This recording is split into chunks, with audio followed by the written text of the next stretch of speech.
जय श्री गणेश। नमस्कार, मैं आचार्य संजय द्विवेदी।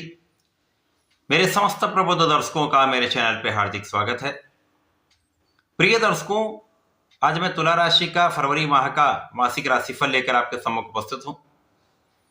तुला राशि के लिए फरवरी माह किस प्रकार का परिणाम देने वाला है, इस माह में जो ग्रहों की स्थितियां हैं तथा जो ग्रहों के परिवर्तन होंगे वो आपके लिए कितने सकारात्मक हैं, किन किन भावों में प्रबलता आएगी, इस माह में आपको कितना लाभ मिलेगा अथवा कहीं पर कोई अवरोध या समस्या है तो उसका क्या निराकरण, संपूर्ण विश्लेषण मैं पूर्ण तर्क के साथ करने जा रहा हूं। प्रिय दर्शकों, इस राशिफल को आप अपने लग्न तथा राशि दोनों के अनुसार देख सकते हैं। तुला राशि के लिए यदि हम अवलोकन करें तो आपके चतुर्थ भाव में 4 ग्रहों का योग बना हुआ है, जिनमें सूर्यदेव, मंगल, शुक्र और बुध हैं। अत्यंत प्रबल स्थिति आपकी प्रारंभिक समय में बन रही है। आपके पंचम भाव में राहु का गोचर है, आपके षष्ठम भाव में शनिदेव हैं, आपके नवम भाव में गुरुदेव बृहस्पति अत्यंत प्रबल अवस्था में है तथा आपके लिए एकादश भाव में केतु का गोचर चल रहा है। अब 3 फरवरी को बुध राशि परिवर्तन करके पंचम भाव में आएंगे, राहु के साथ इनका योग बनेगा। यद्यप दोनों मित्रवत होते हैं परंतु कहीं ना कहीं दोष बनता है। 6 फरवरी को शुक्राचार्य भी पंचम भाव में आएंगे। 13 और 23 फरवरी को क्रमशः सूर्यदेव और मंगल का भी राशि परिवर्तन आपके पंचम भाव में हो जाएगा। तो ये जो 4 ग्रह आपके चतुर्थ भाव में थे वही 4 ग्रह आपके पंचम भाव में पहुंचेंगे इस माह में, और यहां पर ये राहु के साथ प्रभाव में होंगे।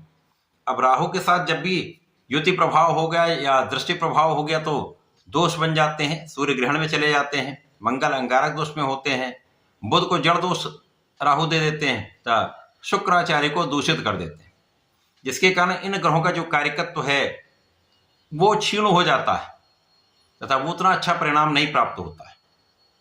परंतु इस माह में कुछ विशेष स्थिति भी बन रही है, जब गुरुदेव बृहस्पति भाग्य में होकर अत्यंत प्रबल अवस्था में होकर अपनी दृष्टि का प्रभाव इस भाव पर डालेंगे। इन 5 ग्रहों पर भी गुरु का प्रभाव होगा, जिसके कारण राहु नियंत्रित होंगे। सूर्य के साथ शासन योग, मंगल के साथ महाबलशाली योग, पराक्रम योग, बुधादित्य योग तथा कुशाग्र योग के साथ साथ ज्ञानवर्धक योग बनता है। तो ये निश्चित रूप से आपके लिए जीवन में कुछ विशेष लाभ भी देगा, कुछ बड़े बड़े कामों को बनाने वाला ये समय है। प्रारंभ में आपकी स्थिति अत्यंत प्रबल है, किसी प्रकार की कोई बड़ी समस्या नहीं है। भाग्य के स्वामी केंद्र के भाव में, इसी प्रकार से सूर्यदेव जो आपके लिए लाभ के स्वामी होकर गोचर करेंगे चतुर्थ भाव में, मंगल आपके धन के स्वामी था आपके सप्तम के स्वामी होकर गोचर कर रहे हैं, और लग्न स्वयं चतुर्थ भाव में। तो प्रारंभ से आप सुख साधन का उपभोग करने वाले, सुख साधनों का पूर्ण लाभ आपको प्राप्त होता दिख रहा है। सुख साधन की वृद्धि का भी योग दिख रहा है। भूमि भवन वाहन का लाभ आपको निश्चित रूप से प्राप्त होगा, उनका सुख निरंतर आपको प्राप्त होता रहेगा। यहां पर लोगों के बीच में आप विशेष रूप से प्रभावशाली रहेंगे, आपका विशेष आभामंडल रहने वाला है, आपके अंदर नेतृत्व की क्षमता बहुत अच्छी रहेगी, आपके अंदर ज्ञान भी बहुत अच्छा होगा, आपका बुद्धि बल भी श्रेष्ठ रहने वाला तथा वाणी का प्रभाव श्रेष्ठ लाभ देने वाला है। इस समय में आपका कार्यक्षेत्र बहुत अच्छा रहेगा, आपका धन का क्षेत्र बहुत अच्छा रहेगा तथा आप कला क्षेत्र में बड़ा नाम करने वाले, बड़ा धन का लाभ लेने वाले।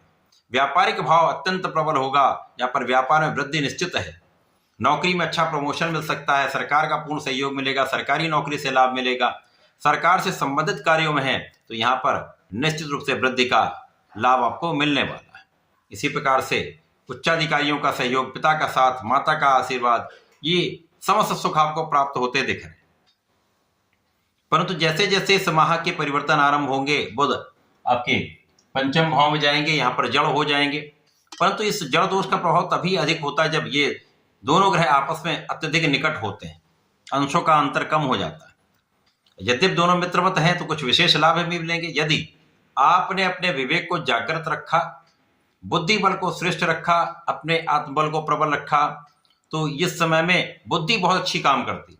यदि कहीं पर आप समस्या में तो ये न प्रकार आपको निकलने का मार्ग मिलता रहता है। यदि यहाँ पर आपने अपने बुद्धि बल का उपयोग नहीं किया, किसी अन्य की बात में आ गए तो मन भ्रमित हो जाता है, और यदि मन भ्रमित हो गया तो आप सही डिसीजन नहीं ले पाते। यही जड़ दोष है। और सही डिसीजन ना ले पाना कष्ट का कारण बन जाता है। इसी प्रकार से जब शुक्राचार्य आ जाएं तो लग्नेश यहाँ पर राहु के साथ आकर दूषित हो गए, तो कहीं ना कहीं मन में एक शंका, मन में एक भय बढ़ जाता है, मन का डिविएशन बढ़ जाता है, बिना कारण से तनाव आ जाता है, कुछ मौसम के रोग की संभावना बढ़ जाती है। और यहां पर सबसे अधिक होता है मन स्थिर नहीं रह पाता, और मन की अस्थिरता जो है कहीं ना कहीं आपकी पढ़ाई में भी आपको संकट देती है।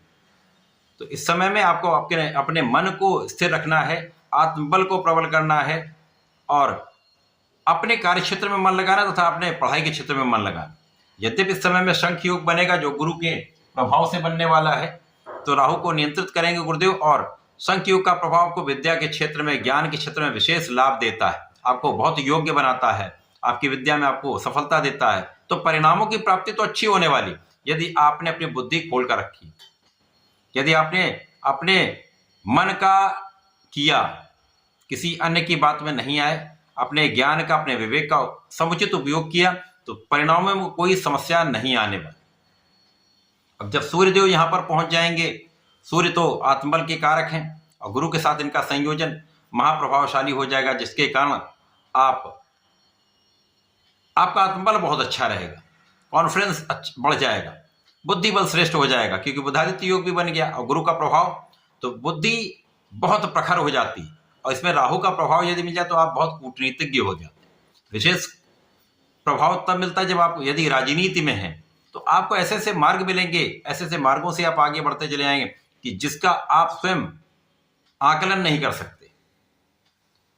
आपके मन की इच्छा अचानक ही पूर्ण हो जाती है, जिसके बारे में आप सोच रहे होते वो भी पूर्ण हो सकती है। और जब मंगल आ जाएंगे तो विशेष रूप से ये अत्यंत प्रबल स्थिति बन जाती है, जब अचानक धन लाभ मिलने लगता है। शिक्षा में अचानक ही उतनी प्रगति हो जाती है जितने आपने सोचे नहीं होंगे, उतने अंक आ जाते हैं। इसी प्रकार से इस समय में अब शुक्र और मंगल का भी योग बनेगा, तो यदि कहीं पर भी नकारात्मकता मन में आती है या मन में चंचलता आती है, इसको नियंत्रित करना अत्यंत आवश्यक होगा।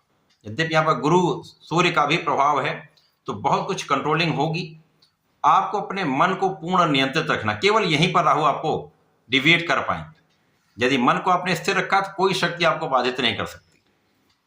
तो पढ़ाई में भी अच्छे अंक, प्रतियोगिता परीक्षा में अचानक सफलता मिल जाती, नौकरी में भी अचानक ऐसे लाभ मिल जाते हैं जिनके लिए आपने प्रयास किया है लेकिन हो नहीं पाया, वो अब मिल सकता है। तो धन वृद्धि, परिवार का सहयोग, पिता का सहयोग और पारिवारिक संपत्ति से लाभ, भाग्य का भी साथ मिलने लगता है। तो कुल मिलाकर ये बहुत अच्छा समय है, धन वृद्धि का समय है, लाभ वृद्धि का समय है, लेकिन अपने पर नियंत्रण तो निश्चित रूप से रखना होगा और शारीरिक स्वास्थ्य का ध्यान रखना होगा। इस समय में अंगारक दोष बनता है, तो आपको अपने क्रोध पर नियंत्रण रखना चाहिए, क्योंकि कभी कभी क्या होता, मन भ्रमित हुआ और आप क्रोध में आ गए, विवाद हो गया, ये समस्या कर सकता है।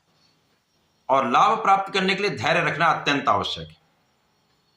कार्य क्षेत्र में किसी प्रकार की बड़ी समस्या नहीं होगी, कार्य क्षेत्र में किसी प्रकार की बड़ी निर्बलता नहीं है, केवल निरंतर आपको प्रयास करते रहना है, लापरवाही नहीं करनी, किसी के बताए हुए मार्ग पर नहीं चलना, क्योंकि ऐसे लोग आपको भ्रमित कर सकते हैं।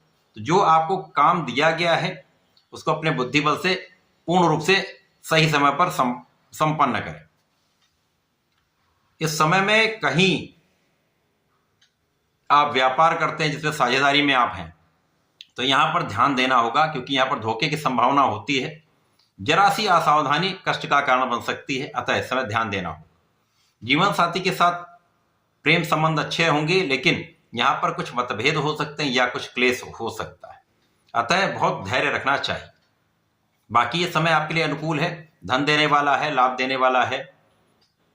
इस समय में आपको गणपति महाराज की आराधना करनी चाहिए, गणपति स्तोत्रम का पाठ करें तथा हनुमानाष्टक का नित्य पाठ करें तो श्रेष्ठ लाभ मिलेगा। तो ऐसा करके इसका उपयोग करें। धन्यवाद, नमस्कार।